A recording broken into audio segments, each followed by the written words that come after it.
Teamster struggle. So just wanted to make sure everyone knows about that before we get started. Okay.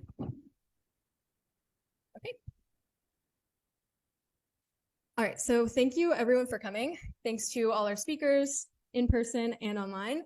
My name is Emma. I'm a public school special ed teacher and a member of Left Voice. Left Voice and Tempest are really excited to be putting on this very timely panel featuring rank and file voices from UPS as we enter their last week of voting on the tentative agreement announced in late July, which averted the possible strike on August 1st. But first off, I just wanted to shout out all the workers who are on strike right now, including WGA, who just reached 100 days on strike this past week. SAG-AFTRA, who have been out for a month as of yesterday, I believe, as well as the food service workers in Las Vegas, hotel workers in LA, and the doctors in UK, and lots more. So this is an important moment for the labor movement. The UPS struggle had the potential to be one of the most important labor battles of our lifetime. And with 250,000 UPS Teamsters on the picket lines, it would have been one of the biggest strikes in US history. This moment impacts more than just those Teamsters and their families and loved ones. It's a fight that impacts all of us as the working class. As the largest unionized single employer company, it moves 2% of the world's GDP and 6% of the US GDP. What unfolds between UPS and Teamsters will carry lessons for the labor movement for years to come. The UPS Teamsters, who are at the center of the struggle, like the working class as a whole, have been battered over the course of the last nearly half a century under neoliberalism.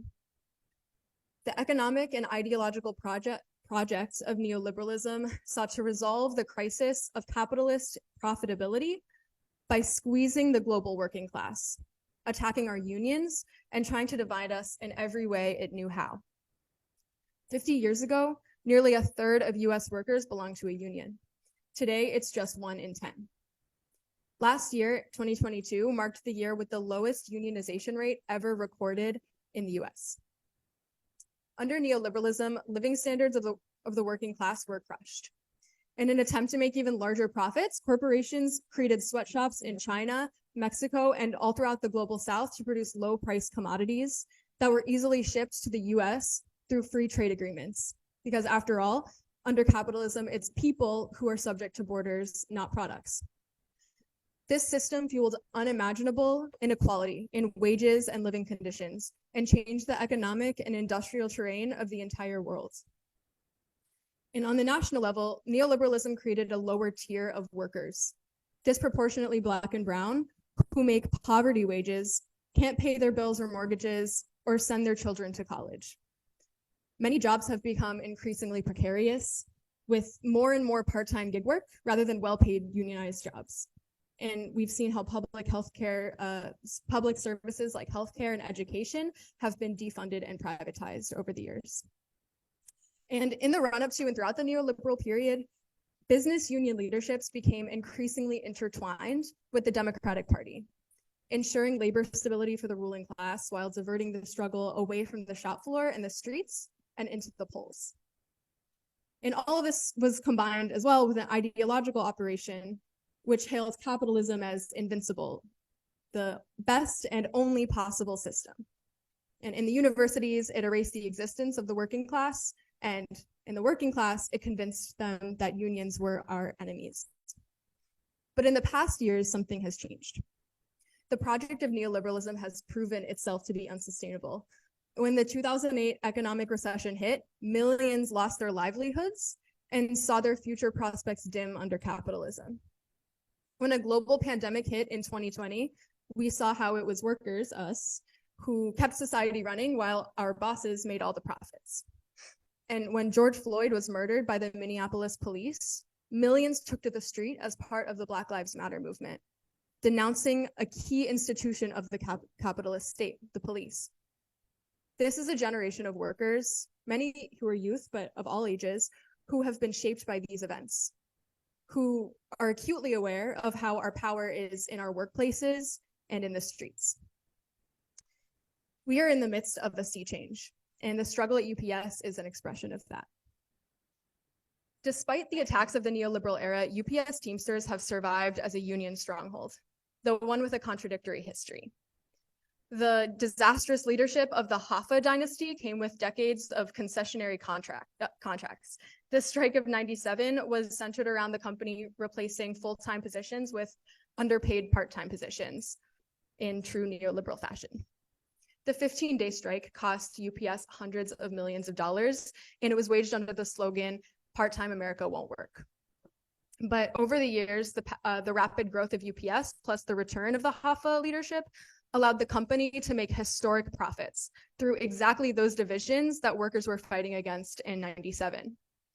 In 1982, the only difference in wages between a driver and a part-timer was the number of hours worked, but over the years, the pay gap has widened drastically, with part-time workers making about half of what drivers make. Part-time workers are now 60% of the workforce, with Black and brown workers overrepresented in these lower paid positions.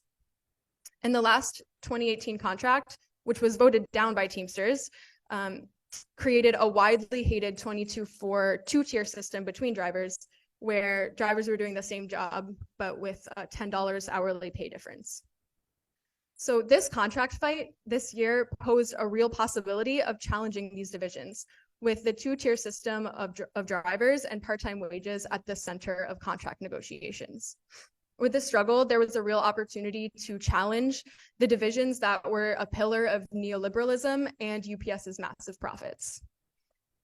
Over the past year, we've seen how the rank and file of UPS mobilized massively, showing up to rallies, practice pickets, rejecting the last contract and demanding one that ends tiers, makes major improvements to working conditions, and gives them the opportunity to live a dignified life. And they were ready to strike for it. UPS workers had the energy and the momentum with massive public support to win those demands. Why? Because the bosses made billions on their backs over the course of the pandemic while workers were keeping society running. Just like teachers and healthcare workers and grocery store workers, UPS workers have undergone a huge change in consciousness. They know they're essential, and so they know they're powerful. On July 25th, the Teamsters and UPS announced that a tentative agreement had been reached, calling this contract historic. Before the full text was even released, the TA was celebrated by union leaders, Democratic politicians, and even some left groups. The proposal includes some concrete gains as a result of the mobilization and activism of rank and file UPS workers. But in the days after the text was released and more workers read the contract, a vote no movement began to emerge from the rank and file, specifically among part-time workers who feel that the current TA leaves intact some of the major divisions between full-timers and part-timers and who want to fight for more. I'm sure our panelists will have a lot to say about this. So Teamsters are in the process of voting on the TA, and that will end on August 22nd. So the challenges and contentions of this contract fight reflect some of the larger questions like union democracy, self-organization, unity across tiers, for the entire movement to contend with, especially in this new moment of increased action and a change in consciousness. With the visibility of the WGA and SAG-AFTRA strike, people across the country and the world are waking up to the fact that everything we consume, whether it's products, services, or entertainment, is made by the working class. And we're also starting to wake up to how our economic demands are inextricably tied to the struggle against racism, the struggle for trans rights, for abortion rights, and so much more. So this new labor movement has workers organizing unions for the first time, like in Chipotle, Trader Joe's, Barboncino Pizza, workers negotiating their first contracts like at Starbucks and ALU, fighting to democratize existing unions like the More Caucus of the UFT or RAFA at PSC CUNY, and fighting for better contracts like the Teamsters and UAW with the big three coming up soon. But we're all part of the same wave of workers waking up to our power. And so the lessons that we take now will be essential in building a movement that can win. So a question for us all to consider is how will we help build a strong fighting labor movement that can defeat the concessions of neoliberalism and fight for more?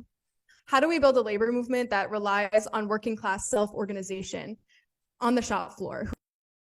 All right, so I'm gonna move us on to the panel portion. And so I'll introduce each person before they speak. But our first speaker is Joe Allen, author of The Package King, a rank and file history of UPS, and a member of Tempest. So without further ado. Can people hear me okay? Just give me a thumbs up or down or things like that. Well, I'm going to keep my remarks short. Maybe I can answer a lot more questions at the end because I think if people are here to hear the working Teamsters at UPS talk about their issues. So I'll just start with a few things. One is that, as we all know, on July 25th, a tentative agreement was announced between the Teamsters and United Parcel Service. Ending speculation that there would be a strike on July 31st, probably the biggest strike in modern history. We know that for the previous several years, beginning with the year, the final year of the kind of election campaign in the Teamsters, which saw a rejection of Hoffa's anointed successor for office and the triumph of the O'Brien-Zuckerman slate, a kind of 2-1 victory, that there already had been talk of there being a coming strike for trade union activists, for the left, for people who just want a change in political direction of the labor movement. There was an anticipation that the issues were so contentious between the union and the company. In fact, it was very clearly stated by Sean O'Brien and Fred Zuckerman very early on that issues like the 22-4 jobs, the lower tier package jobs that Emma spoke about, the gigification of jobs at UPS or its Uberization through personal vehicle drivers, those two issues alone were strike issues. And it was presented by the union that these were insurmountable almost, along with a series of other issues around pay and safety on the job and so forth. And what we really discovered during the course of negotiations is that two things. One is that for the most part, the issues that separated the company and the union were quite small. If you were to look at the kind of social media offensive by the Teamsters, you would have gotten the impression that these issues were insurmountable and that the union itself was really kind of dominating negotiations. And I think we learned very quickly a couple of things. One, that the union wasn't dominating negotiations, that many of the things that the union put up, like negotiating the supplements first, which are usually done after the national agreement, provided the company an opportunity not to negotiate for 4 months. And then when the union and the company came together to negotiate, it threw off the actual beginning of national negotiations. We learned very quickly that in early June, Sean O'Brien announced that they had come to the resolution of 54, 55 non-economic issues pretty quickly between the company and the union. UPS, who was portrayed, and I wrote things, similar to this, that, it looked like they were going to stick by the issue of 22-4 jobs. In fact, they gave it up quite early. A report from Deutsche Bank said that upgrading them to regular package car jobs would only cost them $140 million a year, which in terms of a company that had $100 billion in revenue is virtually irrelevant. And it was also true that the union fairly quickly gave up on the issue of abolishing personal vehicle drivers. Well, there's some qualifications to that. They basically gave up on it. So right away, I think we learned that if you didn't pay attention to the social media being put out by the union, but actually by what was actually happening, that the company was pretty much getting what it wanted, that it was pretty much setting the timetable for negotiations. And the only real contentious issue, it seemed in the final weeks before the tentative agreement, was not how high, but how low a new start pay for part-timers would be. When the tentative agreement was announced, I think a lot of people, there was in some sense a relief that there wasn't going to be a strike by some workers at UPS, but also disappointment by a larger number, or at least a large minority, who were just kind of very eager for a fight with the company. They had been working through horrible conditions for years. had watched their coworkers get sick, in some cases die. The type of harassment that they face on the job every day was the type of stuff that only can be responded to by a real fight in which the company really loses quite a lot of money during the course of the battle. That was called off. For much of the left that had been predicting not just a strike, but one that was to be the largest in modern, U.S. history, that it would be a great leap forward in terms of where the labor movement is now. In fact, it would be a transformative movement, as many people hope for. Calling it off has created quite a lot of bewilderment and to some degree disillusion among a lot of people. I think there's a couple of things to be said right now. Is that the big winner, I think, in the contract right now, the TA, has been the Biden administration, which has continued its role much more covertly this time in trying to prevent national strikes of major economic significance. I mean, the one thing about the Hollywood strike, I mean, I have all my favorite actors are walking the picket line, and I think that's great. But it also shows you that Hollywood's just not all that important to the economy, whatever the cost of a price of a ticket at a movie theater. And that they successfully used every legal method to kind of shove an inferior agreement down the throat of the rail workers last fall. And they used more behind the scenes politics to make sure there wasn't a strike this year. So the Biden administration is getting pretty much everything it wanted. UPS, for the most part, has gotten pretty much everything that it wanted out of negotiations. And I think, the big loser in the contract is really kind of, if you look across the board at sort of the major issues, is that, first of all, it's newly hired workers are going to be paid essentially what the status quo now is with what UPS is actually paying people, as opposed to the union scale.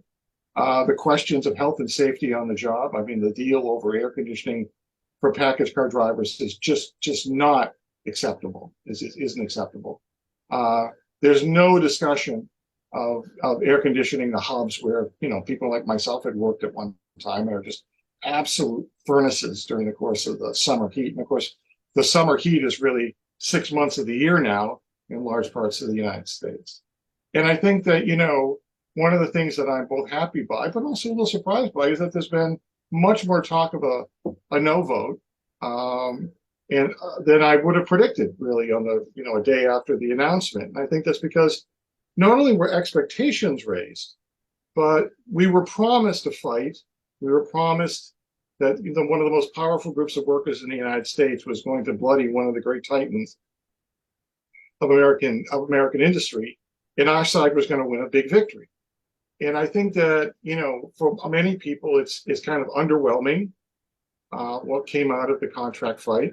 And I think for the American left, I think it's created quite a division, a lot of bewilderment at what's happened, because I think, to put it frankly, the much of the left in the United States has just kind of aped the talk of the mainstream media, which has presented this as a historic victory, a personal triumph of Sean O'Brien, fawning, along with fawning profiles of Sean in all the major media outlets, which, I think has created among a lot of people a kind of, a kind of sense of real confusion. It's like, well, how come my issues, which, and I'm paraphrasing, I work there, I know what's wrong, I know what needs to be done, and yet I'm being told by major media outlets and in large parts of the American left that this is a triumph of historic proportion. So I hope that today's discussion, can help counter really the kind of media offensive out there around the contract. But also, I can't help but think, maybe the beginnings of a new, younger network of people who can organize for rank and file reform in the Teamsters. Which, if there's another big loser in this contract, in this tentative settlement, is that what does it really mean to reform a union? Especially since the group that's out there that's selling this the hardest is Teamsters for a Democratic Union, who just a few years ago, if they weren't part of the coalition that runs the union now, would probably be organizing against it. So I'll end there, and I can't wait to hear what people have to say.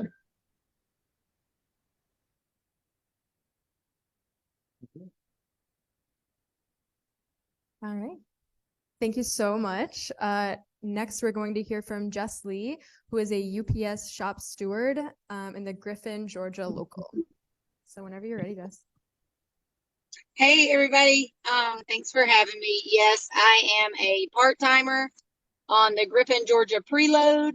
We work typically 3 a.m. to 9 a.m. Monday through Friday. Some people get closer to 5 hours a day, but most of our people get close to 5 hours a day. It's very, very physically demanding, fast-paced work environment.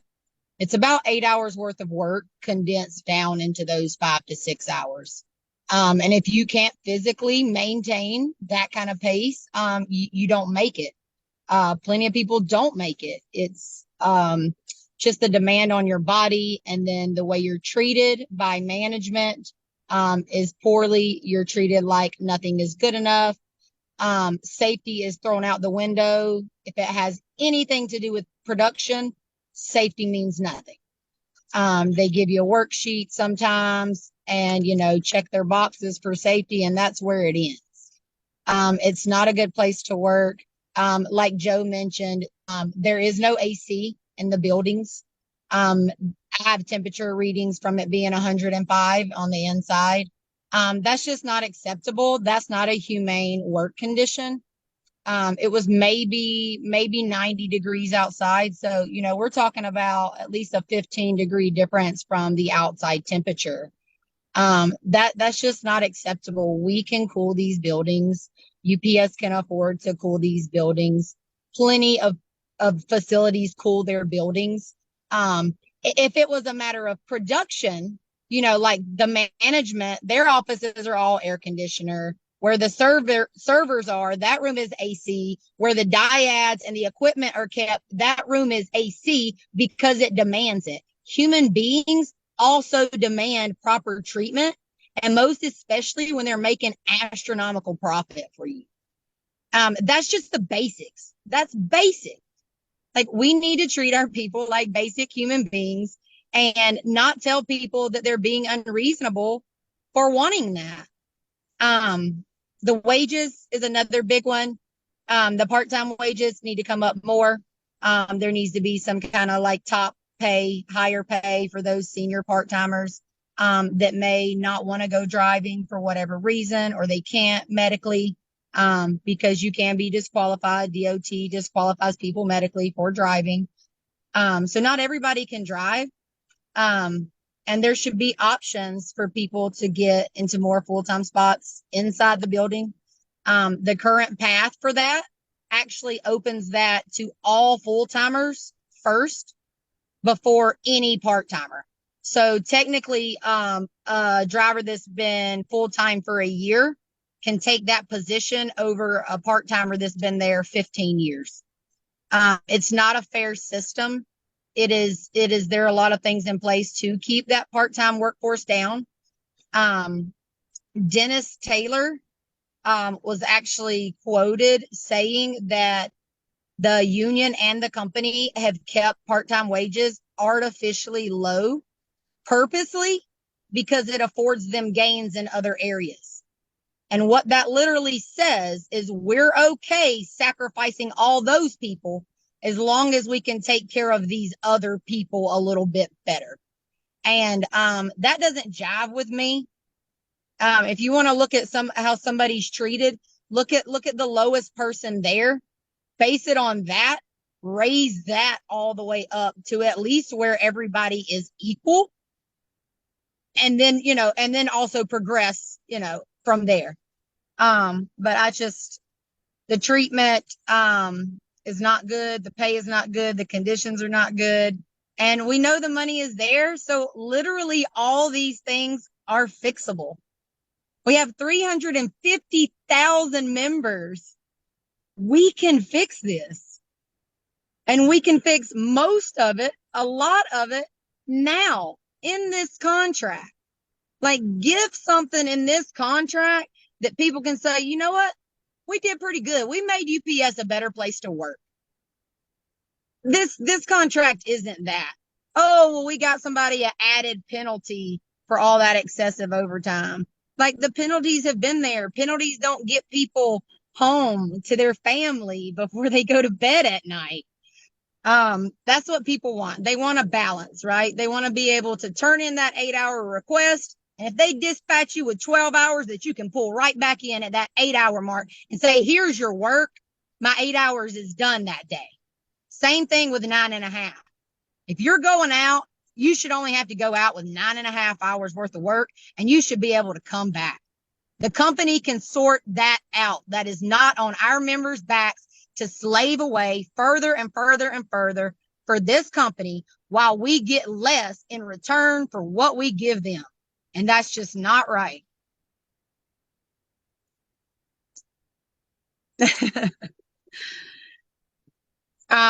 Yeah, I mean, I speak on a lot of the part-time issues, but I talked to all Teamsters. There's many issues, like, you know, the 8-hour, the 9-5, that's not a part-time thing.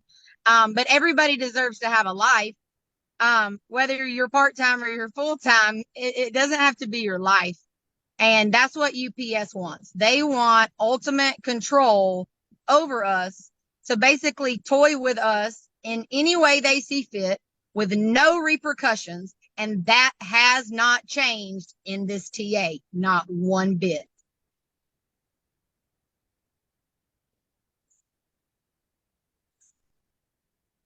All right, I'm going to pass it off to somebody.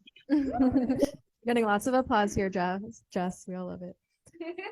Awesome. Okay, so next we're going to hear from Luigi Morris, who is a UPS part-time preloader in Local 804 here in New York and a member of Left Voice. Hi, everyone. So I'm not as good a speaker as everyone who spoke before me, so patience. So yes, my name is Luigi. I'm a member of Left Voice. I'm a member of Local 804. I'm a Teamster. I work as a preload part-timer at UPS in Foster, Brooklyn. And as you all already know, we have the TA, and we have until August 22nd to vote. And we reached to this situation after a whole year of campaigning, a lot of excitement, like from the workers, from the left, other unions, society in general.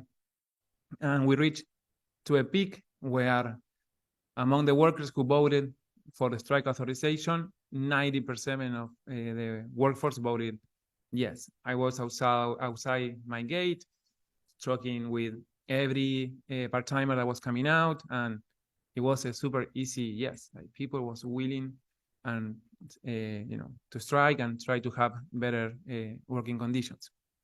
And it was not only about our workplace. Like, there was a feeling of going through a momentum, and I think people already explained that.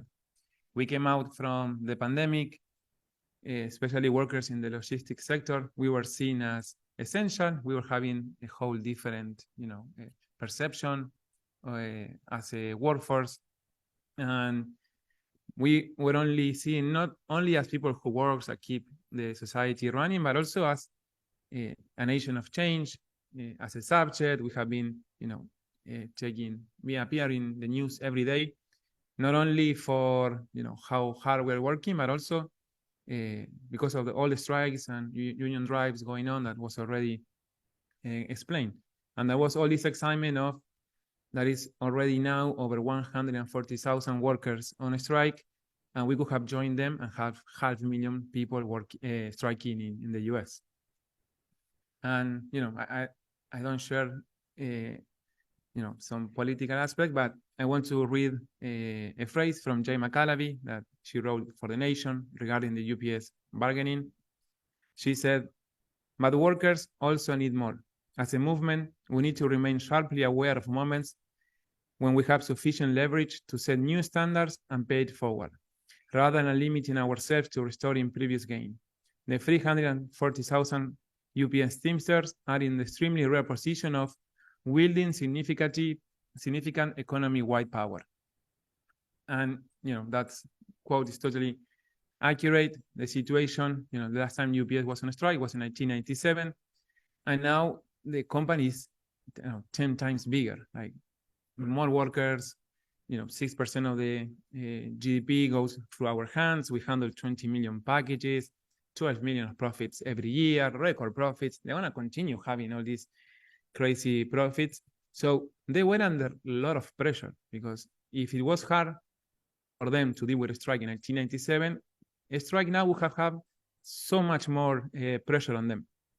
Like, I feel like we should have used all this leverage to put the company on the corner. Like, we didn't have any rush on pushing these negotiations. And the same for Biden. I think it was already mentioned too. The government is already in election mode, was wishing to avoid this strike.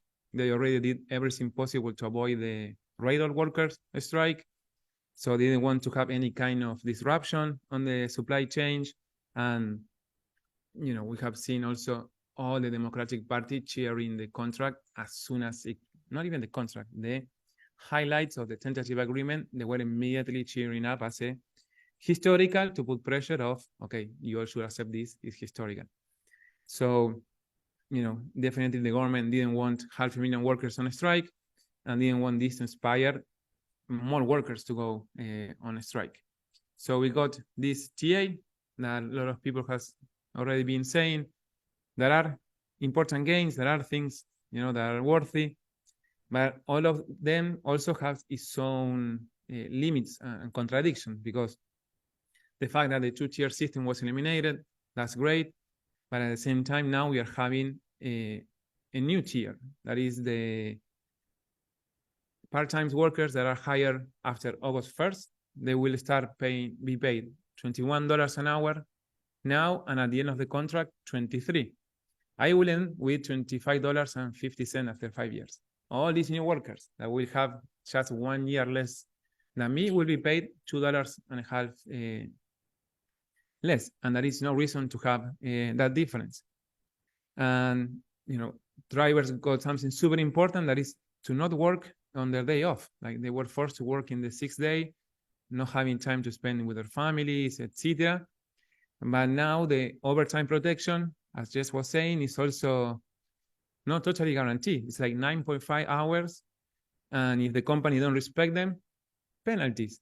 And they have money, and they will continue paying it. And drivers are not saying, we want more penalties and more overtime and more money. No, they work time with their families, time to rest, time to feel better, and being able to keep enjoying the work they do and bringing food for their families, but not to spend all the time inside the truck. And AC, the same. It's historical, because that was years ago. Nobody was thinking that we could have AC on the trucks, and people, like workers, lost their lives because of this. Workers faint on the streets while delivering packages, and the company could have definitely solved this in a faster way. And now they are only forced to, I think it's a third or 25% of they will put AC only in the new trucks. And in 5 years, that might affect 1/3 of the whole fleet, and it will take, 10 or more years to have in all the trucks. And we are seeing record of week after week of how the temperature is going higher and higher. So 10 years, 15 years in this condition sounds definitely a lot. And we're having higher wages. In some sectors can be, more or less enough, but in others is far from being enough. So, as also was pointed out before, I have the feeling that this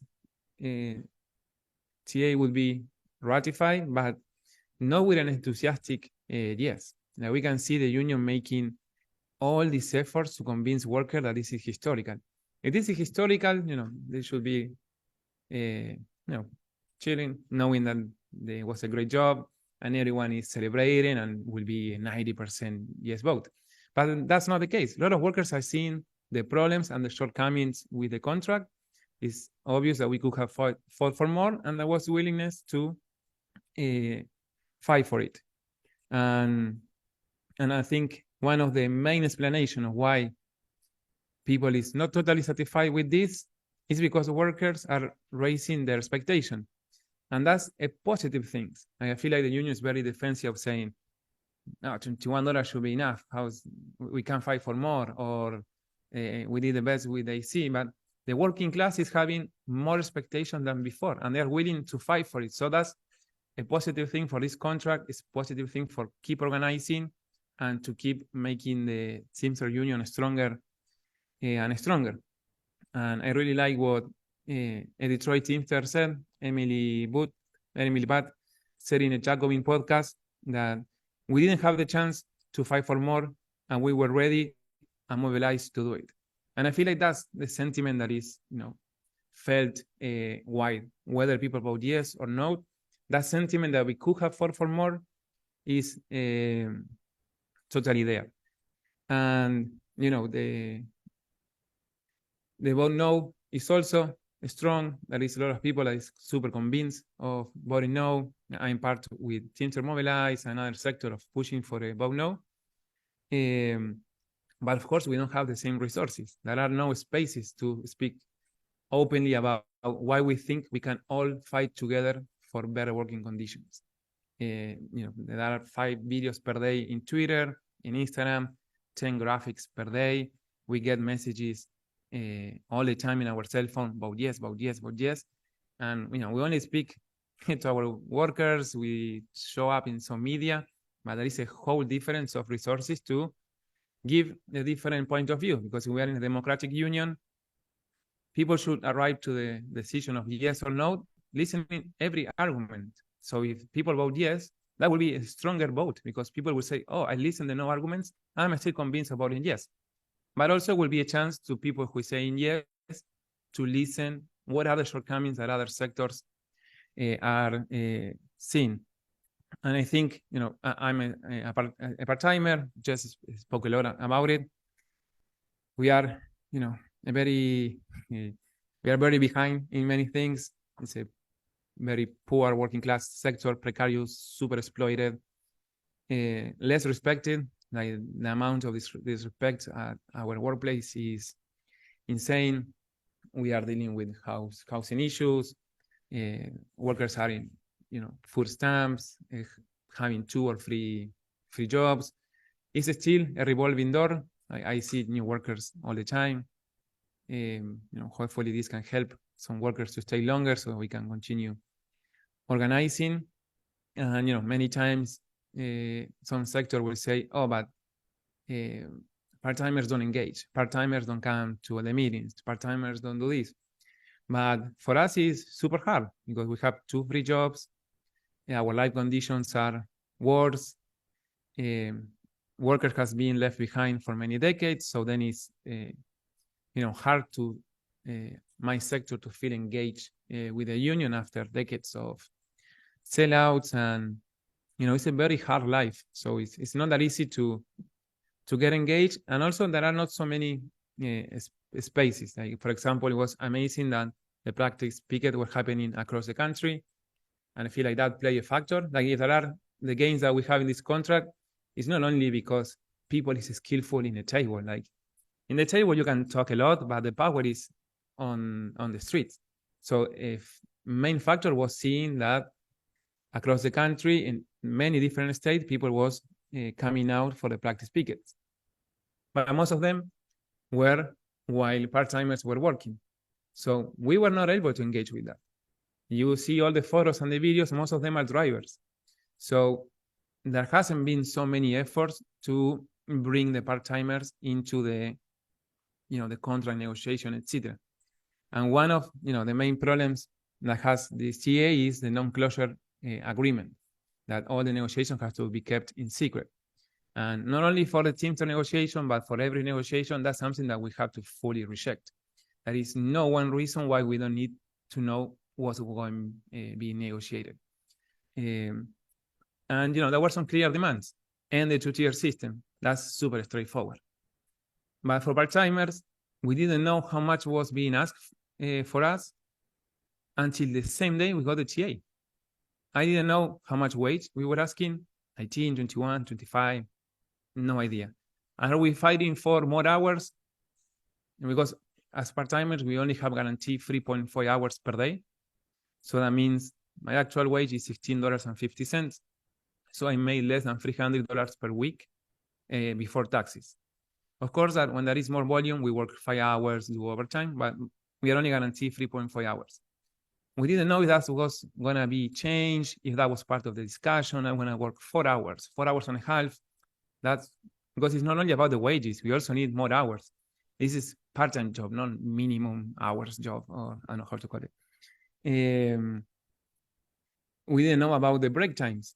For example, these past 2 weeks that were the record of heat in New York City and another parts of the country, we were having more volume, so we were doing 5 hours, some workers overtime, 6 hours, and we work under grueling conditions. So 5 to 6 hours in extreme heat over 100 Fahrenheit, and you only stop for 10 minutes, and you have to run to the restroom, get water, go to a cool area that has AC, where all the bosses and all the offices are there. You can be there, recover some temperature, and go back to work.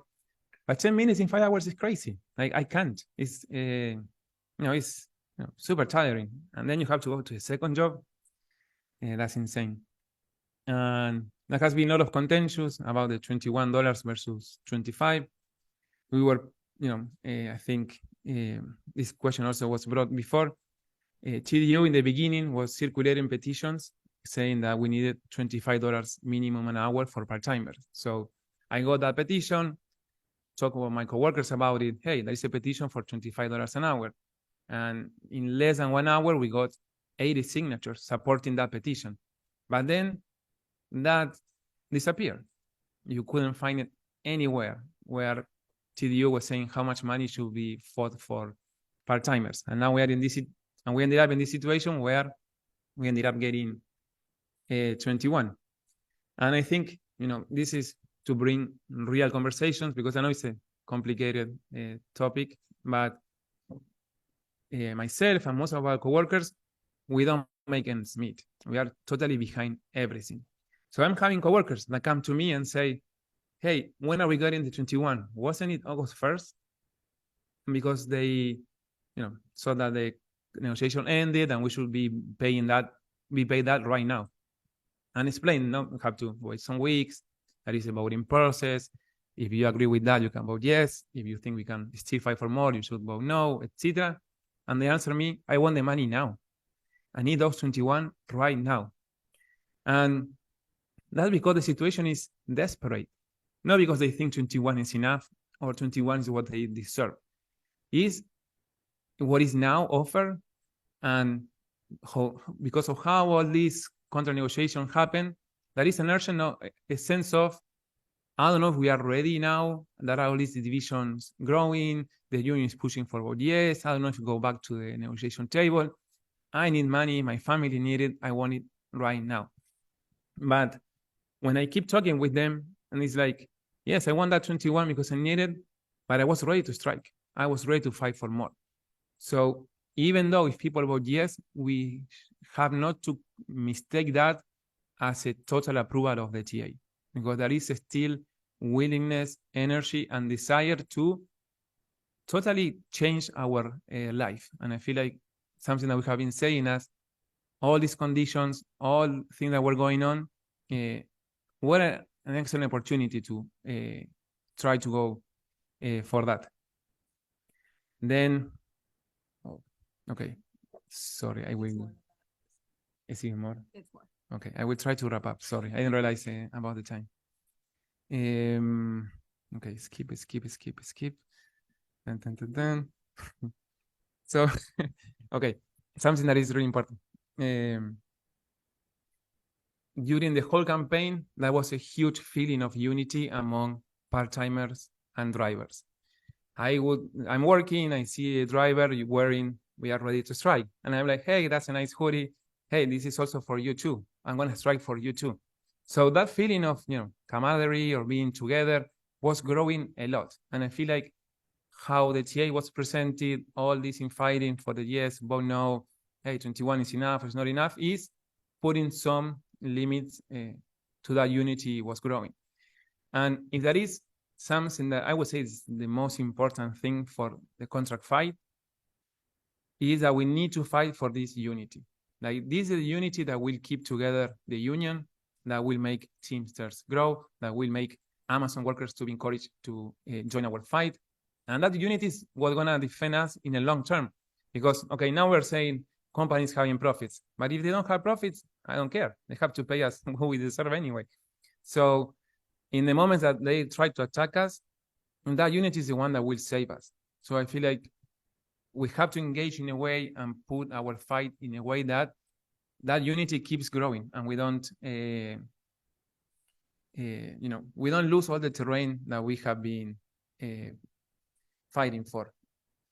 And okay, we'll continue skipping because this is a lot.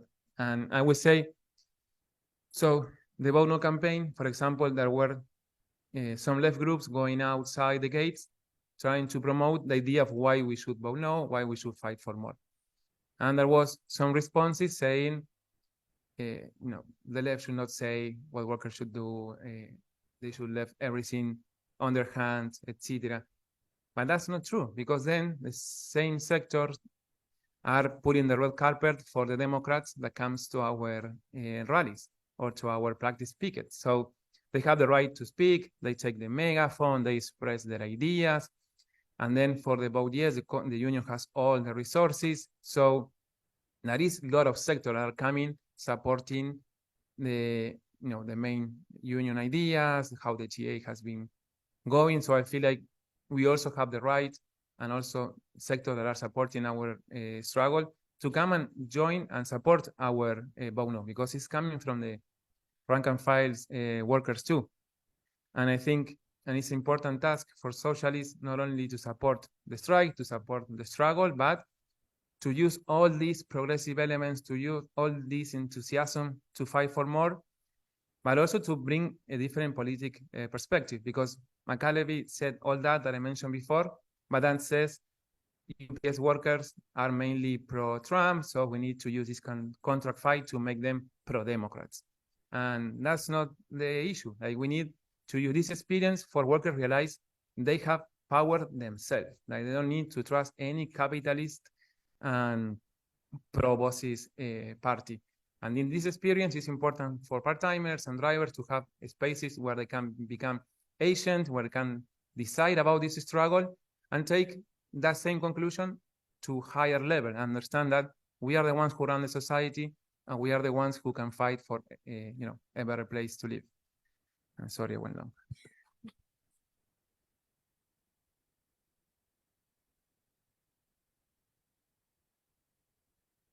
Thank you. I'm about to introduce our last panelist, but I just also wanted to say, after our last panelist, there's going to be room for discussions, comments, questions. So I just wanted to plant the seed now. So if you have anything you might want to ask or say, there will be room for that. All right. So last but not least, our panelist is Courtney Cox, who is a package car driver and steward in local 728 in Atlanta, Georgia. And whenever you're ready. Hi, thanks everybody. I won't be too long, but I just wanted to kind of give an overview for people who may or may not have been following just some of the basic demands that we were making. Abolish the two-tier, end excessive overtime, end subcontracting and PVDs, do something about the insane amount of harassment, end part-time poverty,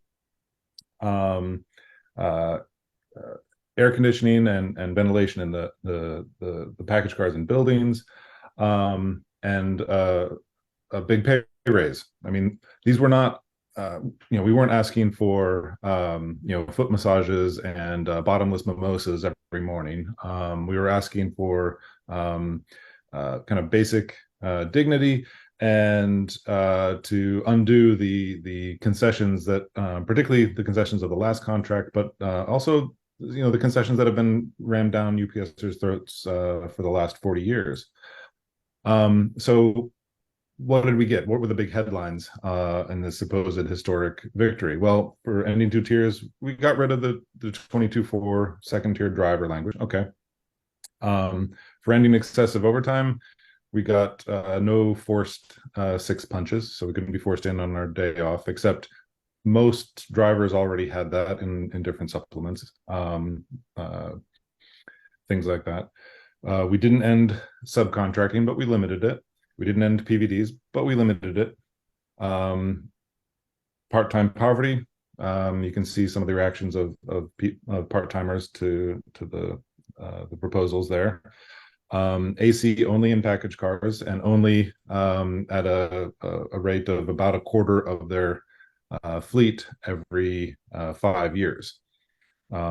So in about 2050, I'd say we'll probably have AC in all our package cars.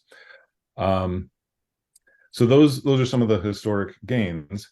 But then even with those gains, you start looking at the fine print, right? And okay, no second tier, except as others have mentioned, new part-timers will be a second tier part-timer, exactly the same situation as the second tier drivers in the last contract, except for them, in some ways it's worse in this one, because there's no limit on the number of these lower tiered, whereas there was a limit on the lower tier in the previous contract.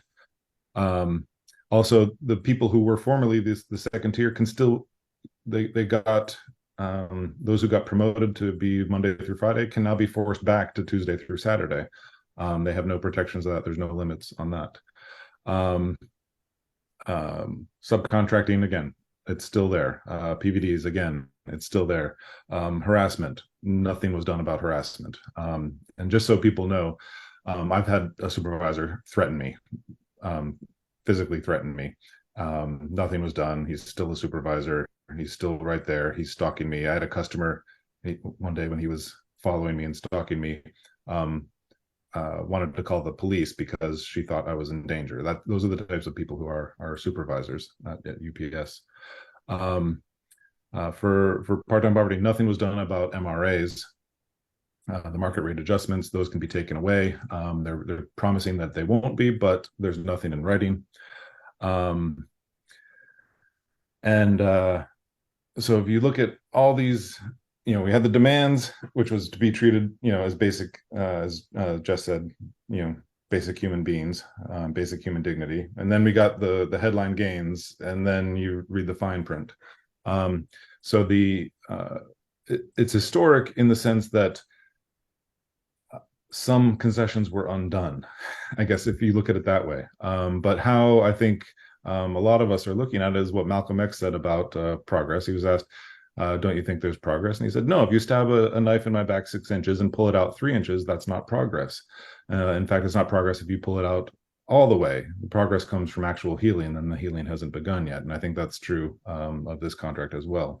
The yes voters, the administration are saying, well, we pulled out the knife out 3 inches. Why aren't you happy? So that is the situation. And I think there is a no vote movement that has really shocked the administration. It faces a huge uphill battle, but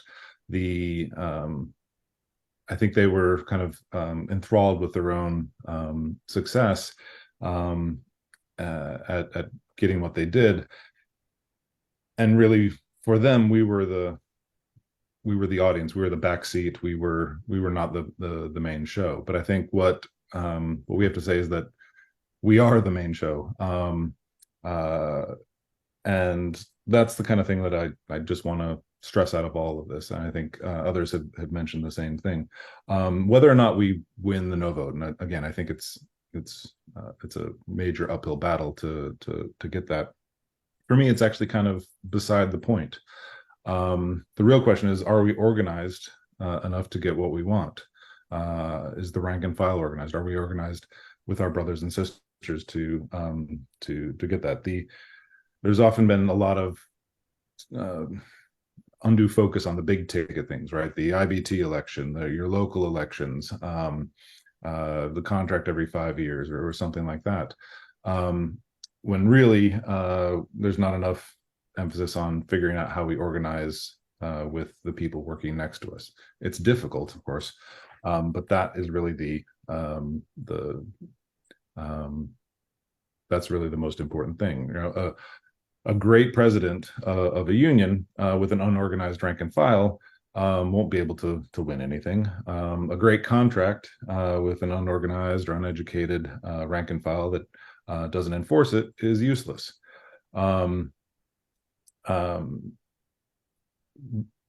By the same token, a horrible leader with an organized and educated rank and file isn't going to last. And a horrible contract with an organized and educated rank and file will be changed. So that's really what I'd like to leave people with, is that what matters is how we organize ourselves and each other, our brothers and sisters, not just in our companies and in our unions, but across unions, across sectors, building those relationships with other people who are struggling in various industries, whatever those industries are. And we see it all over, with fast food workers, with Starbucks workers, with video game workers, with Hollywood, with John Deere, with Nabisco, visual effects artists, right? The old kind of idea that to be a union member, you have to, get your hands dirty and only have a high school education is a thing of the past, and we need to move beyond that, those old stereotypes, and really focus on organizing each other. A vicious company like UPS will continue to be vicious as long as it can get away with it. And the same is true of UPS as it is of Amazon, GM, Ford, the Hollywood studios. Frederick Douglass said, power concedes nothing without a demand. It never did, and it never will. And the quote, people know that quote, but it continues. Find out just what any people will quietly submit to, and you've found out the exact measure of injustice and wrong which will be imposed upon them. And these will continue till they are resisted with either words or blows or both. The limits of tyrants are prescribed by the endurance of those whom they oppress. And so out of this meeting today, I would like people to think about how can we build those organizations that can resist the tyrants with blows, with words, or with both. And so I'd like to thank Left Voice. I'd like to thank Tempest and other organizations that are doing that to take those first steps towards building that kind of the organization we need to win. It's not going to be easy. Nobody ever said it would be. But honestly, it's not any harder than living day to day in this capitalist dystopia that we all find ourselves in. And as a wise man once said, we have nothing to lose but our chains. Thank you.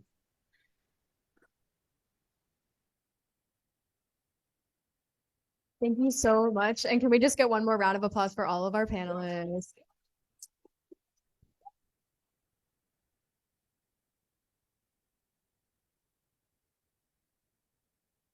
All right. So at this point, we still have some more time, luckily. So we're going to open it up for questions and comments from the audience. Especially want to encourage any UPS Teamsters who are here to share your thoughts on the contract in this current moment. So, we're asking folks to limit their comments to about 2-ish minutes. Although if you're a UPS Teamster and you have a lot to say, take up 4. So already we have some really great discussion happening in the chat. So I was thinking that we could kind of, take from both. And we could probably hear from a few different people, and like maybe 3 panelists have a chance to respond, and then keep that flowing until about the end of time. All right. So does anyone here want to have a question? If you want to take a moment to gather your thoughts, I actually have one in the chat ready to go. So yeah. Sasha, you asked a great question. You are absolutely welcome to unmute. I can also read it for you if you would like. I'm just going to give you a second. Oh yeah, just read it for me. Thanks. Go for it. Oh, read it? Okay, I will. All right. So Sasha was asking for more analysis on why leadership is so keen to avoid a serious fight. They said, obviously, I get general considerations about union bureaucracies, but do you have any more specifics about the new Teamsters leadership, the situation in the union and UPS that are worth understanding? So if anyone, any other questions that we wanted to, another one back here? Awesome. thanks again to all the speakers. My name is Aaron, he, him from Tempest. Just a comment and a related question to something Luigi said about the sort of role of the left. And this is both about the organized socialist left, but more importantly about the kind of the rank and file organizing that needs to happen. I just wanted to echo and agree with Luigi very much about the need to have freedom of criticism, and left organizations should be able to speak and make suggestions and raise their analysis. I think that's an incredibly important principle. I think what's missed a little bit, and why I think this type of discussion is so important, foregrounding the voices of the rank and filers, is that, you know, it's fine for the left to be standing and sort of advocating a no vote, but it misses what's the key question, which I think Joe intimated at or spoke to at the beginning, and I want to ask the panelists specifically about the role of TDU, because historically the Teamsters for a Democratic Union, while not a caucus per se, has really played the role of organizing the rank and file, has historically played the role of a kind of voice of democratic opposition, of raising the types of issues you would expect. And I know there's a complicated history there, but in a situation now where essentially that group went into leadership and is acting, in my view, as a kind of, you know, the kind of left wing of the bureaucracy, sort of advocating, as we've seen uncritically, I think, for the yes vote, it leaves real questions about, I think everybody's hinted at this, about where that leaves the rank and file currently, and the kind of efforts to rebuild organized structures of the rank and file that can play that role, whether it's a caucus or networks, or what that looks like. And I guess that's really my question, beyond just like the no vote and what the numbers might look like. What if people can speak to the question of what it looks like, either on, you know, in the warehouse or in your local or nationally, what the efforts are starting to look like with regards to rebuilding rank and file organizing within the UPS Teamsters.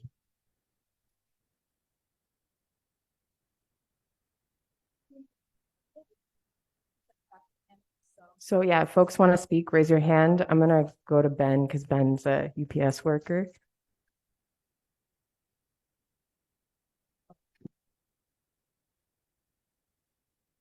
Hey everyone, I'm Ben Douglas. I'm part of Left Voice. Was working at UPS as a package car driver, second tier for 2 years. Currently fired, trying to get my job back with UPS. I just wanted to touch on a couple of points.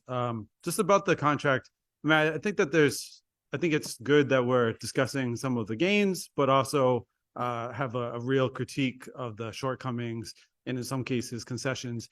My assessment is that overall the contract, it is a step forward in the sense of there are wage gains for part-timers, and it is reversing some aspects of the concessions of the last 20 to 40 years.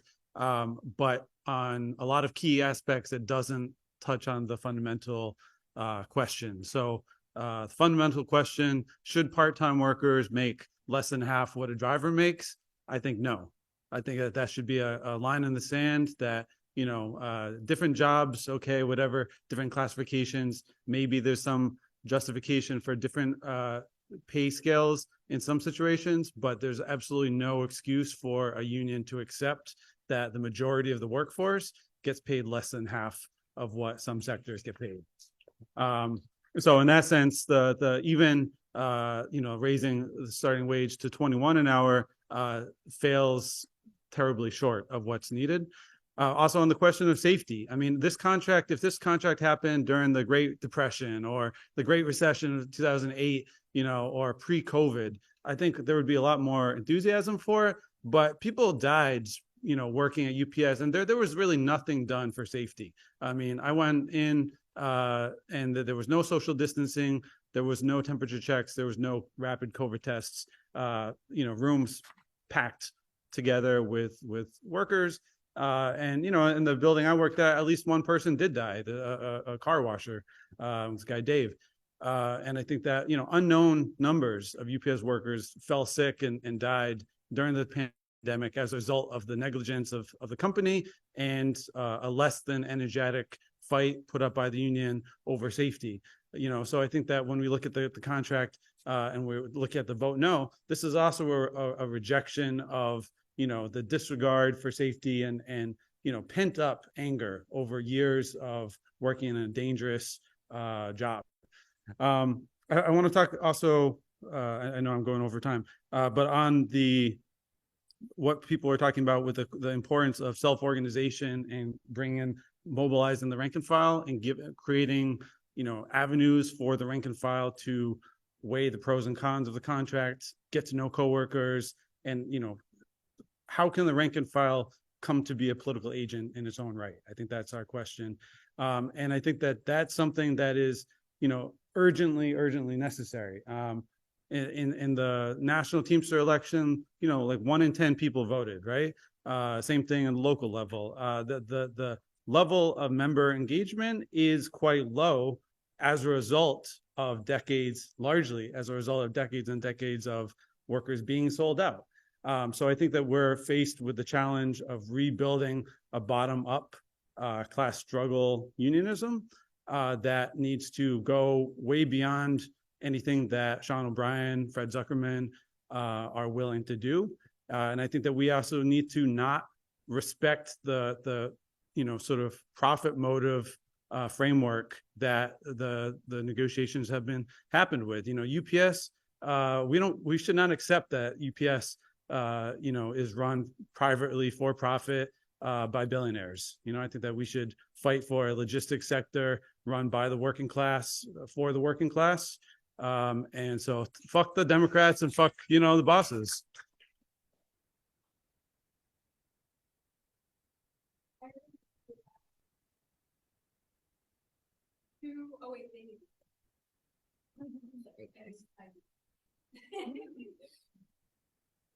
Awesome. So I know there's a few people who will still have some things to say in person, but I wanted to go to a few people on Zoom. So we're going to go to William and then Samuel, who have comments. Yeah, hi, this is Will. I'm a Teamster out of Local 396 out in Southern California. So yeah, one thing that really bothers me is the loss of weekends for us. And I saw the Teamsters recently put a post on how, family friendly this contract is, but it really isn't that family friendly. First of all, they're making routes. They're making a schedule that's Tuesday through Saturday. They're expanding Saturday routes, right? And now they opened up the contract for Sunday work. Okay, so what does that mean for Monday through Friday drivers? A person like myself, I'm a 30-year veteran.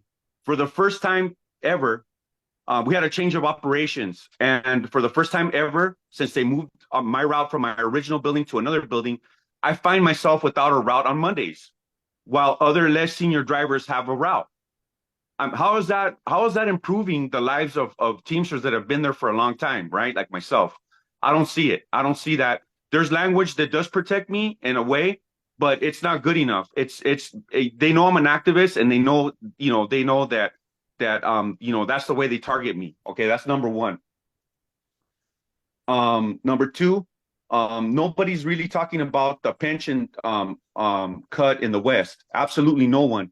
There's a lot of pissed off drivers out here in the West knowing that we're not going to get a raise on our pension.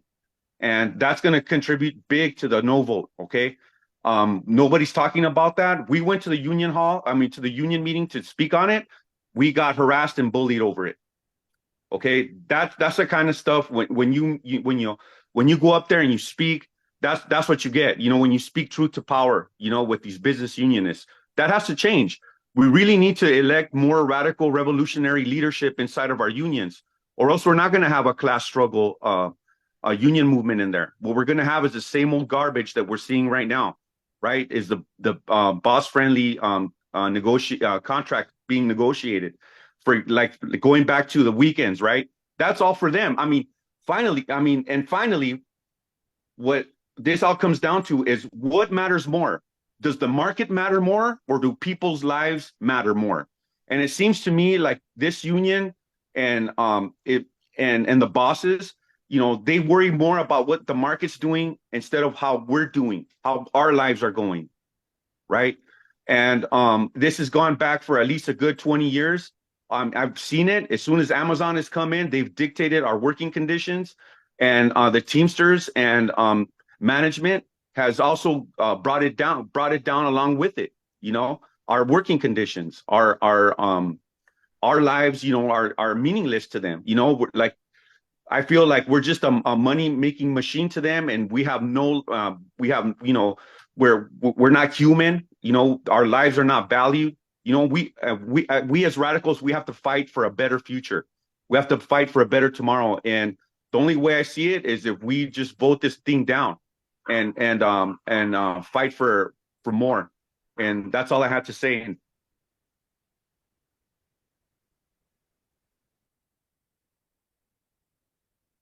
Thank you. And then I think it's Samuel.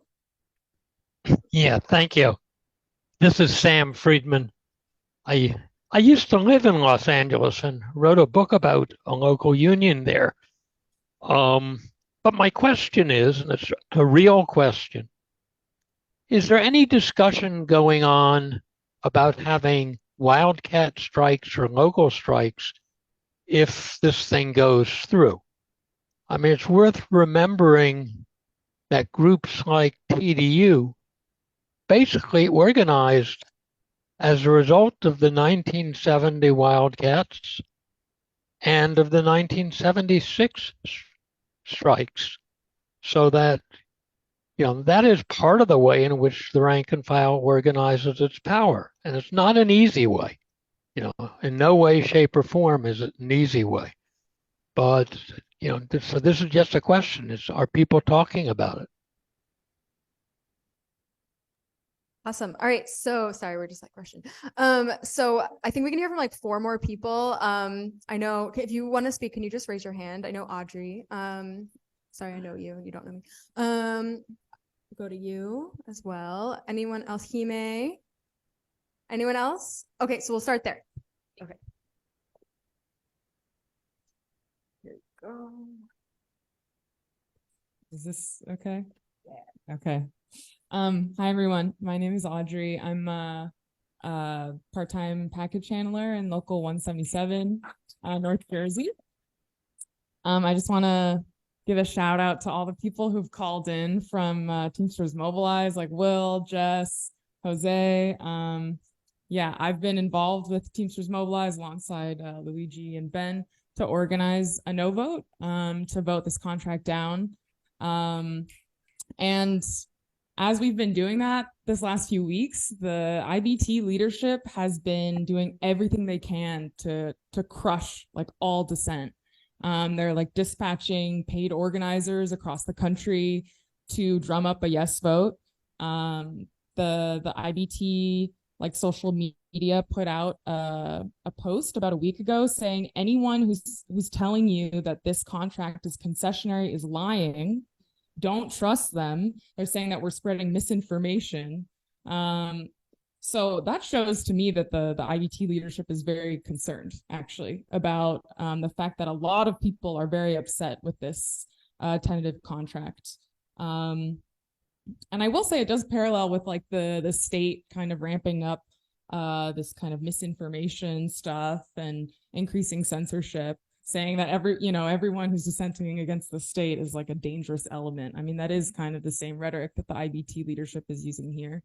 But I think that does basically track with how the IBT leadership under O'Brien and Zuckerman have acted in these negotiations. Like people have spoken about, they've been doing these behind closed doors, you know, keeping us totally in the dark about what they've been negotiating until they've released it. Throughout the negotiations, O'Brien actually has been constantly preaching like the harmony between the working class, between the UPS workers and the capitalist class. Like he said that, you know, we want the businesses to do well because then that's good for the workers. We want UPS to shine as a corporation in these negotiations. And, you know, obviously he worked closely with the Biden administration to avert the strike, which there was support for. And it's come out that the White House, you know, played a very key role in these negotiations. They've said that openly. So I think it's pretty clear looking at this tentative contract that it is something that serves the interests of the larger capitalist class. And you know, that means that it is not in the interests of the working class, of the UPS workers. Like there's no like class neutral stance here where it's like, oh, well, maybe it's good, but it's not so good. You know, I think it's a blatant sellout contract. I think it's full of concessions. Yeah, there are some kind of wage gains and you know, elimination of the two-tier system for drivers, but there's new tiers. There's, you know, the 7-day operations, there's cuts to the pension contributions in the West, like Will was mentioning. And there was just obviously an ability to fight for more in this situation. And it's not that the union leadership didn't know that they could fight for more and they came to this agreement. They knew full well what they were doing. And now, you know, they're switching to try to smear and no vote organizers, and we're all facing it in our local meetings when we're going to the local meetings, and we're like yelled down for saying that actually this is a bad contract and we should vote it down. Okay, so I think that's the situation we're in. So what do we do in the face of this? I mean, you know, we're continuing to organize in the Vote No campaign, and to show people that we do have to take a stand here. You know, we shouldn't just accept whatever is handed down to us by our union leaders, because they're our union leaders, you know. And I really agree with what other panelists have said, which is that even if we lose this, even if it's ratified, you know, obviously we want to vote it down, we want to fight for more, but even if this passes, it's not like our organizing has been for nothing. You know, we are building up organization and meeting each other across the country. And I think what we need is really like an organization of militants to lead, you know, all of our coworkers in these struggles, in every struggle, our contract struggles, but I mean, every day, because without that, we're just going to, I think, find ourselves in the same situations where maybe there's some kind of spontaneous upsurge of anger where people want to fight back. But if we continue to be disorganized, you know, where we're not actually going to be able to make lasting advances. So I think this is really showing that there is a need for like an organization of the militants within the Teamsters, but more broadly across unions, you know, in the working class. I mean, that's when the biggest gains have ever been made in the labor movement in this country, is when the militants have been organized and have been leading these struggles. And we can see the effects of the fact that we don't have that right now. TDU, you know, a few people have brought up TDU. TDU is not that. I mean, TDU right now is literally like just another mouthpiece for the IBT. They're saying this is a historic contract. People should vote yes. There's no concessions, all of that. So I feel quite hopeful and excited about, you know, our future going forward here. You know, even what we've been able to accomplish in the no vote organizing, which, you know, came together pretty quickly. I mean, you know, people involved in Teamsters Mobilize have already been organizing in preparation for this. What we saw was going to be a sellout, which it was, which is why we were ready basically the day of when the TA bullet points were released. And I know I've been talking for a while, but just one last comment I think that's very important, that other people have been bringing up, is that yes, we need to be fighting for stronger contracts. You know, we need to be waging these struggles here and now, but I think they need to be part of the larger struggle to really abolish the capitalist system, because otherwise we're constantly going to be in these fights just to get a little bit more, just to make like our lives and our work a little more bearable. And I think we need to have that larger goal in mind, and to see that there really is no way that we can, you know, kind of be free, be liberated, and from all of these forms of exploitation and oppression within the current system. I think it's just not possible. So.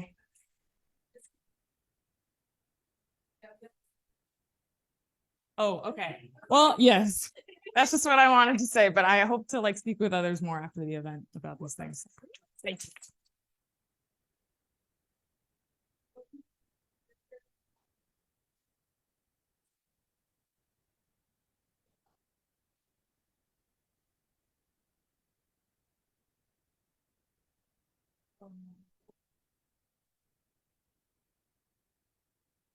All right, how's it going, everyone? Thank you for this excellent meeting. I'll try to keep this as short as possible. There's a lot to talk about regarding this contract, but I think one thing that really stuck out to me and has been most astonishing is roughly a year and a month ago, in the Labor Notes conference, Sean O'Brien was there, okay? He gave a rousing speech. We're gonna crush and pulverize UPS. We're gonna take out baseball bats. We're gonna break fucking bones. And people are like so roused. And I'm pointing this fact out because I think that much of the socialist left has basically consolidated or like liquidated a lot of uncritical support behind O'Brien, and we should have known better. We should have known in December when he was a critical player in the imposition of the railroad tentative agreement. We should have known back then, but for some reason, I think there was just such promise or this allure of promise behind a UPS strike that we kind of just forgot some of the fundamentals.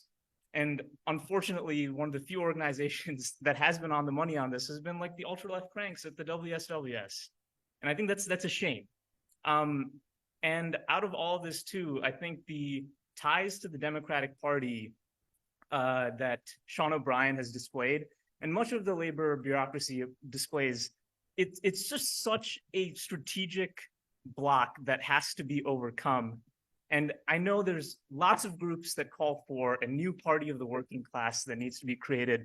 But I think that like right now, in this moment, in the 2024 presidential run, like there's West running on the Green platform.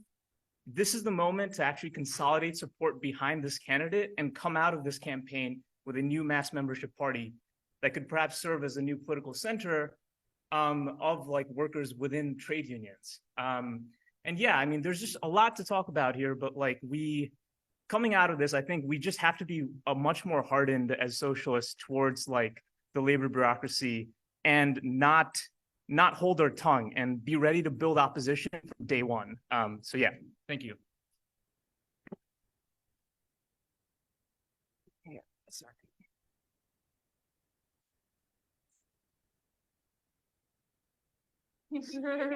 Hi. Hi. Yeah, no, I'm going to be brief, I promise. My name is Jimena, guys. I'm a former UPS worker. Now I'm a babysitter. So I consider myself part of the international working class and the American working class. No, I wanted to pick up on two things that the panelists brought up that I think are very important. On the one hand, I think and I agree with Joe Allen that one of the winners of this contract was Joe Biden. And I would say the bipartisan regime, because I feel like they are very afraid of two things. They are very afraid, on one hand, that we as workers are like have more expectations and we want more because we're like understanding the power we have and the potential of that power in motion with collective organization. I really think they are afraid of that. And they are also afraid of our unity. And it's true, at the beginning of this campaign, for the first time, the union leaders were forced to talk about part-timers, part-timers, part-timers. I was a preloader, small sorting, foster facility. Yeah, the division is so strong that we saw this opportunity, the campaign to close the gap between the drivers and the part-time workers, because they are very afraid of that unity, guys. The Democratic Party and the union bureaucracy, that's exactly what they don't want. They don't want Starbucks workers striking for trans rights. They don't want drivers fighting for a different tier or a different layer of workers. They don't want that. That's too much for the stability of the economy and the bipartisan regime. So I do feel that we as socialists, our main work right now, taking into consideration all these advances within the labor movement, I think our work is to radicalize, go deeper in that unity on the one hand, and elevate expectations of the working class as socialists and workers. We want more because we deserve more. Because it's true, we run the world and we went through the pandemic as essential workers. Now, my feeling is that we cannot do this if we keep asking for workers to vote for the Democratic Party every year, We need our own political force, our own political organization, totally independent for the working class, totally independent from the Democratic Party and the regime. And we as socialists, we aspire, and I think we have to be open about this, to talk with our co-workers about this. We aspire, yes, to build a socialist organization in this country. Now that the working class is slowly increasing their consciousness, and I think that's a strategical task that we have ahead, whether the no campaign wins or not. Physically cried from. Great. Panelists, please go ahead and respond. We have about 15 minutes because we want to wrap up like 5 minutes early, like 25. So yeah, you have about 3 to 5 minutes. Okay, so Jess, would you like to start us off? Yes. I love this discussion because we have this discussion a lot. Oh, wait, Obviously, Jess, you're speaking, but we can't hear you for some reason. So give us 1 second. We in the Zoom can hear you. Just letting you know. Oh, I think it might be a speaker issue. Okay. Sorry, if people are talking to us, I personally can't hear you. Also, I'm going to use this technical difficulty moment to say 2 things. Right afterwards, I'm so sorry. Right afterwards, we're going to take a picture. So just be ready for that. And then also some of us are going to go out to get drinks afterwards. So if you want to come to Flannery's, that's where we're going. I'm going to tell you that now and then get that out of the way.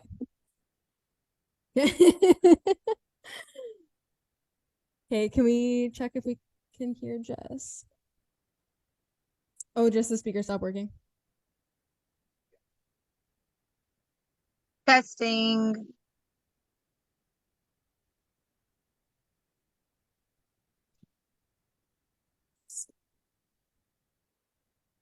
Yeah. Yeah, I could always, like, maybe. No, that's not gonna work. Put the mic on the.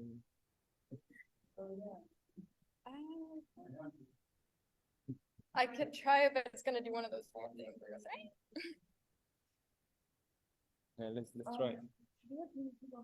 Can you guys hear me? Yeah, I am so sorry. I'm so sorry, Jess and everyone online, but we're gonna have Luigi start just because he's in person. Okay. But I feel like there is only 10 minutes. We need to give space to Joanna to speak. Yeah. I don't want to take time. Okay, so we'll try this one.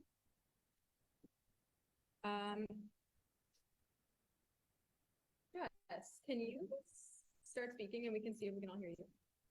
Okay. Can you hear me? Morgan?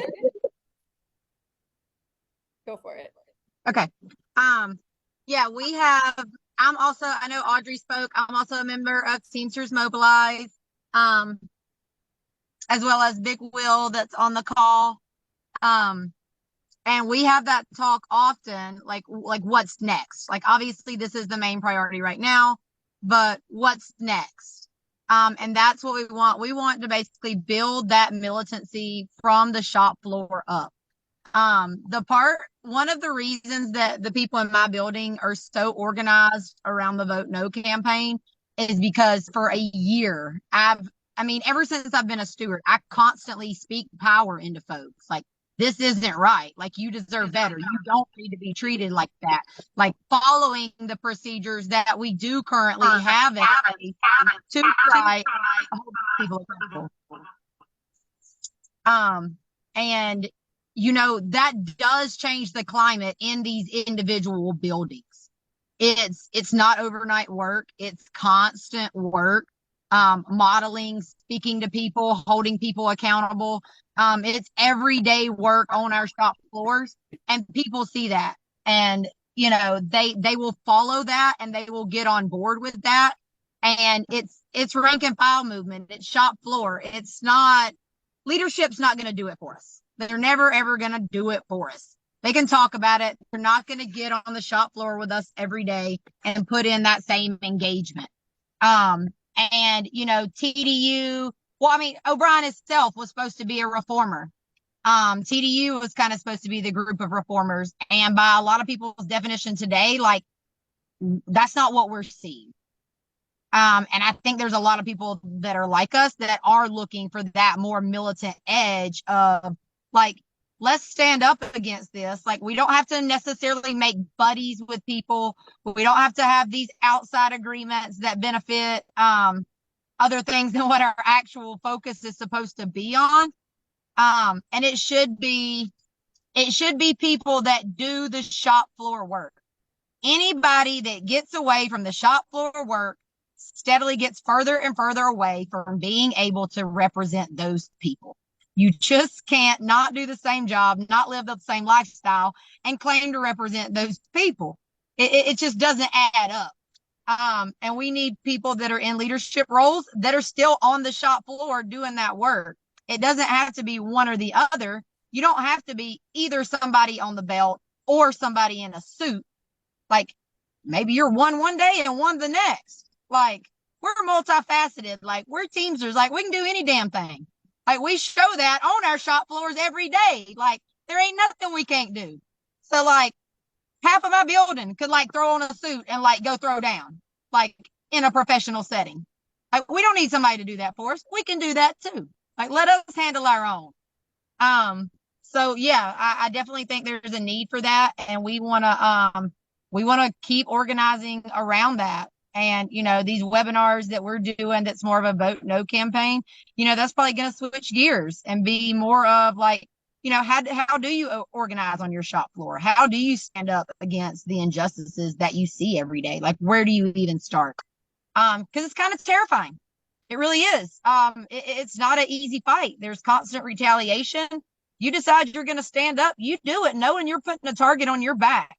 And that's just not a good place to be. And you want to feel like, even if they're not in your building, you want to feel like you have a collective army behind you that are backing you up for this. And then eventually that whole collective army will be on your shop floor. All right, I'm done. All right, thank you so much. So it's kind of open. Joe, Dave, whoever would like to go next, feel free. Well, I'll jump in for a minute if that's okay with Dave. There was a question about the reticence to strike. Is it beyond just simply the individual personality? And I think there's a couple of things to consider along with the individual sort of political history. One is that people should keep in mind is that UPS makes the Teamsters a viable national union. There is just simply no other employer of that size. I mean, UPS employs something like 330,000, 340,000 Teamsters at any given point in time. You know, what had been a comparable employer, well, not comparable. I mean, the only thing, one of the largest employers was Yellow Freight. And as we all know, it is now gone. One of the things about UPS's history is that, you know, going back 80 years, is that the deal was when the company grew, the union grew. So we never had to organize anybody at UPS. And what that really meant is that even during the long years when the mob ran the union, is that it created a very complacent trade union leadership from top to bottom. Because you've never had to organize anybody, you know, and the money kept coming in, the dues kept coming in, the contract kept getting signed. It creates a very complacent leadership. There was only one time when that was broken. That was for a very brief few years in the 1990s, when Ron Carey, along with his coalition of both TDU and other political forces, ran the union and won two strikes. The first was over safety in 1994. And then the 1997 strike, and that's been the only national strike in UPS's history. And during the Hoffa years, you know, the 1997 strike was largely disowned by the union. If it was referenced at all, it gave no issues or who led it or anything like that. So it's been very important that it's been re-embraced by the Teamsters, but with a different political history to these people. So Ron Carey, in many ways, was a very conventional trade union leader, but what made him a bit of a maverick is that when he was the leader of 804 in New York, he called several strikes against UPS. when he took over the Teamsters union and negotiated the first contract, the 1993 contract, which made some gains on wages, but by and large, it was kind of a battle postponed. Soon afterwards, the company unilaterally raised the weight limit for packages that had a really adverse effect on the health and safety of hub workers and drivers. In response, Kerry called a national strike. Now, most of the local unions didn't honor that strike.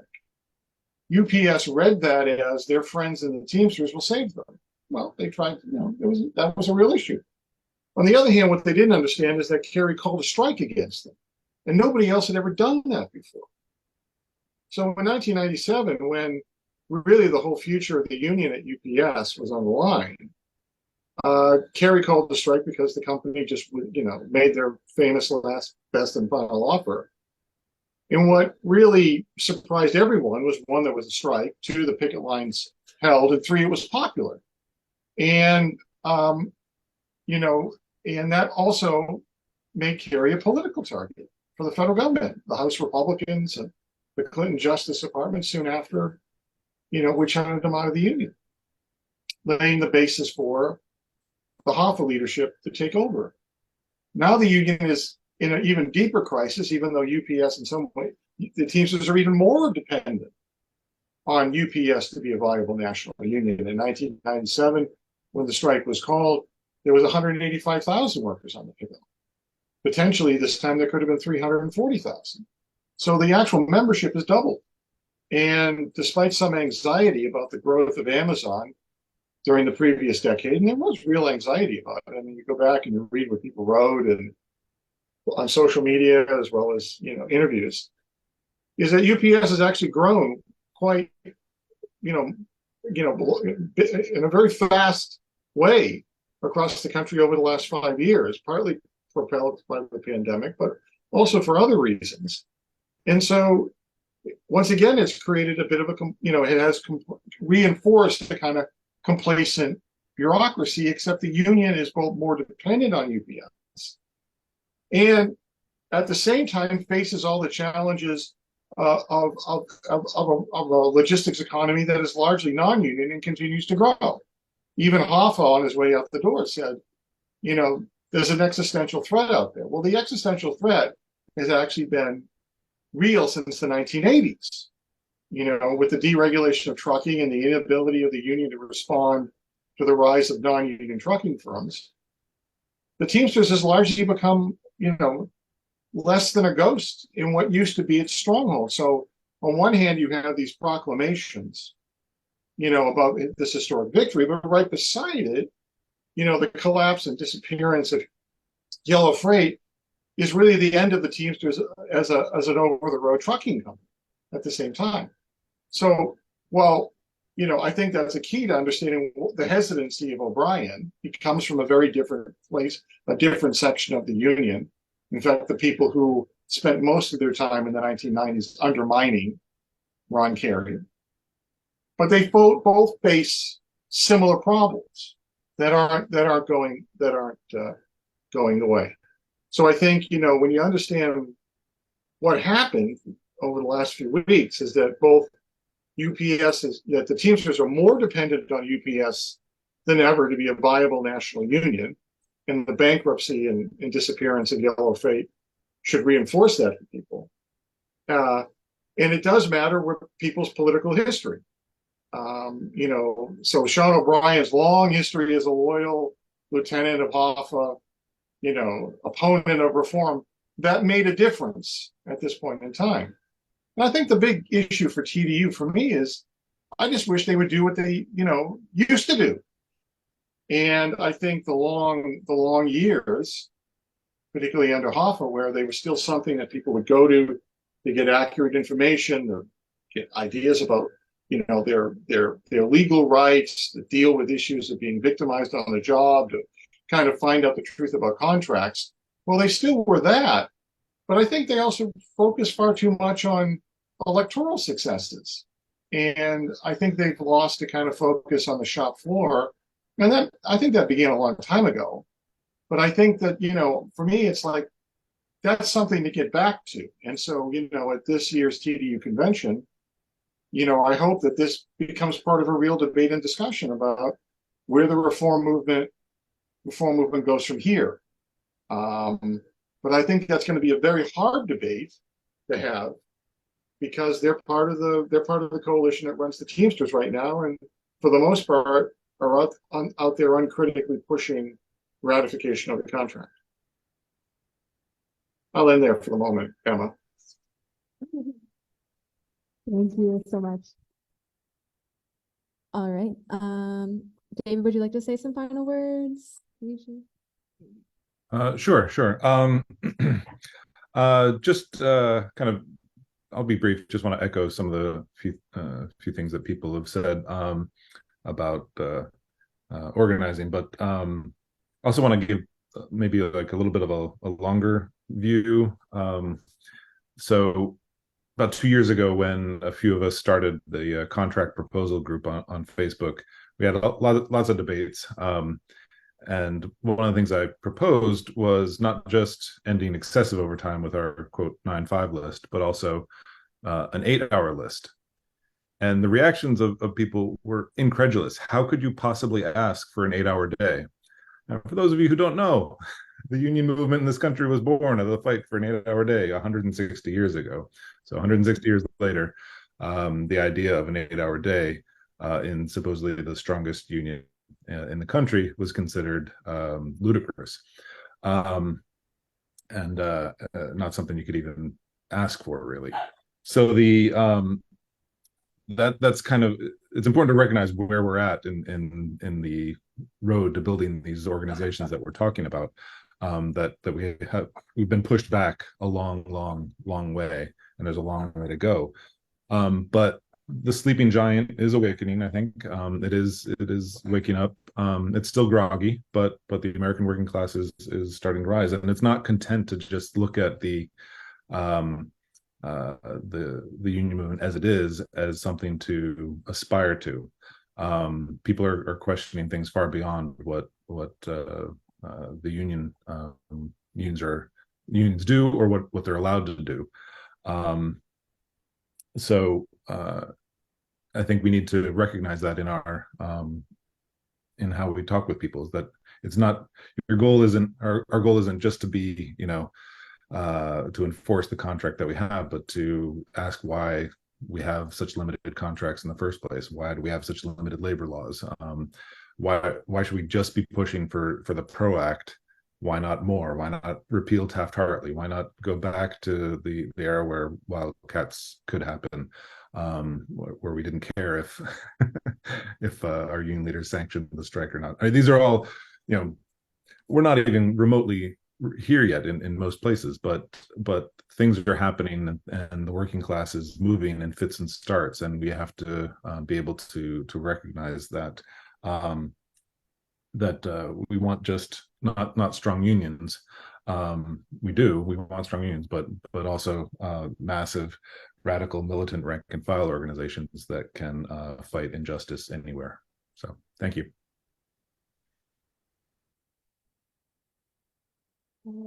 I just wanted to say we found out we have a little more time, so that's why we're kind of letting people close. But then we'll hear from Luigi, and then we'll wrap up. Okay, if I make it short. Yeah.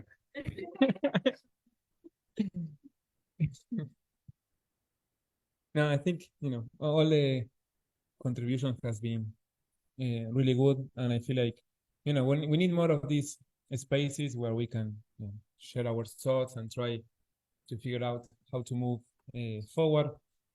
I think the question about TDU and reform caucuses. I think the name of calling all these new caucuses that are around the country just reform, that already shows a lot of these limits, because they're saying they want to reform the actual one, pointing some of the problems they have, and I feel like many times they fell short, and then there isn't so much cohesion among them, because I know TDU members who are going to vote no. I know TDU members are going to vote yes. And the organization has one stand, but a lot of workers that are part of TDU that are like, I didn't sign up for this. I have a different expectation. So I feel like when we organize in our workplaces, we also need to put forward which is our perspective for the labor movement that goes beyond a contract negotiation or a fight for a particular demand.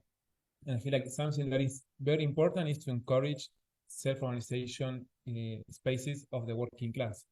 That means we need to encourage parking lot meetings where workers can have the time to debate and say whatever they want. So we have a fraternal discussion, we listen to different opinions, and then that place has to be resolutive. Workers need to then vote. The majority gets approves some demand, and that's what we fight for. It can be, okay, the union leaders organize over there, and then you can have your parking lot meeting. No, when we say from the bottom to up, it has to be places where workers can take resolutions and totally freedom of speaking. And I feel like also we need to go further with the changes that we are looking forward in the unions, because I'm from Argentina. I have been in unions over there and going through experiences like places like Sanon, that is a factory on the workers' control, etc. And in their union, for example, they change the president each 3-4 years.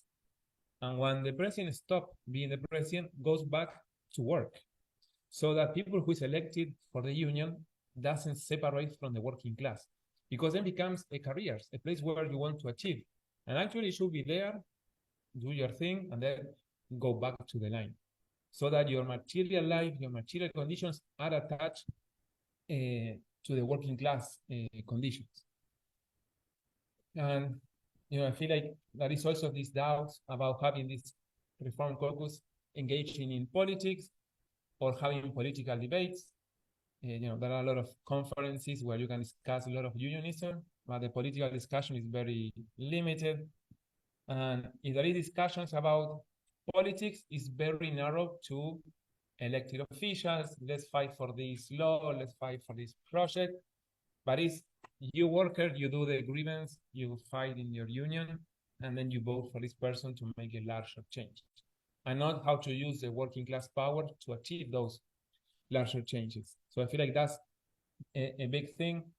And as we were saying before, it's not enough to, the working class that is supporting more right-wing alternatives, Trump, etc., to move them to the Democratic Party, because otherwise we are in this circle that never ends. And I feel like as socialists, we really need to put a lot of efforts to make the working class advance in the perspective of class independence. I think trusting in our own forces, bringing our shop floor organization, our fight for having democratic spaces, also to think ourselves, running the society in general, because we do it every day at the workplace. We can also do it thinking what would be the best for society. And I feel like the pandemic put all this very clear. Like, who are the ones who should be deciding how a workhouse should be run? A CEO that is enjoying their mansion in a beach, super safe, or the workers who are going to be exposing their lives or their family lives? Like, we are the ones who are going to guarantee that hospital will receive the material they need. So why we don't have a say? Why we have to be reduced just to load packages, or to vote a TA, or read a tentative agreement? Like, we need to be agent. We need to find spaces where we can use this power that we have as a working class to think broader aspects. And I feel like the discussion of DC comes in a particular moment.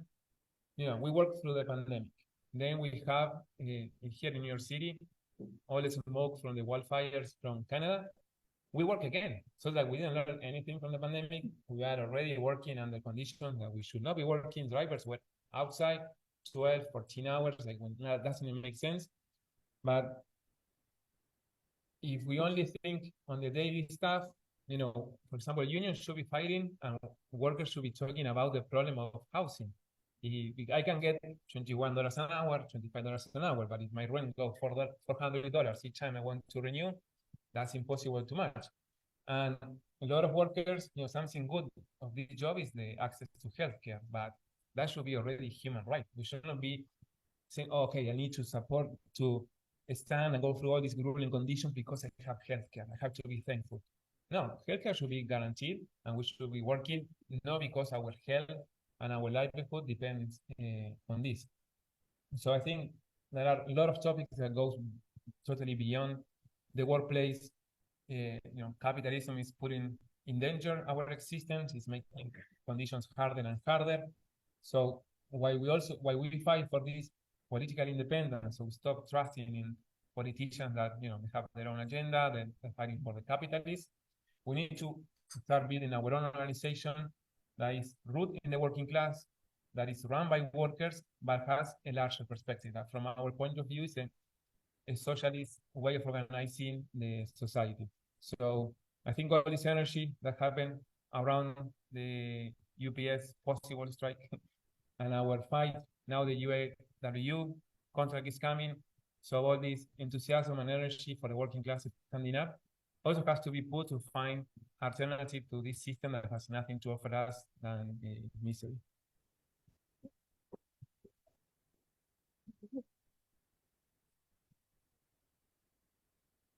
All right, thank you so much, everyone, for coming today. Thank you to our co-sponsors, Left Voice, Tempest, to all of our panelists for all the tech support. Shout out to Teamsters Mobilize for showing up today. All made great interventions. So, if you haven't yet, please make sure you've signed up to keep in contact with us. Well, since we have, we'll be there for a little bit longer, feel free to stop by our tables. Let's take a picture. It seems really fun. And then afterwards, again, we're going to go to Flannery's. Is that what it's called? All right, great. Flannery's. Yeah. Okay, so I don't know how we want to do this. Maybe we could just gather together, take a little pic, and then be on our way. Okay, cool. Let's do it. Thanks, everyone.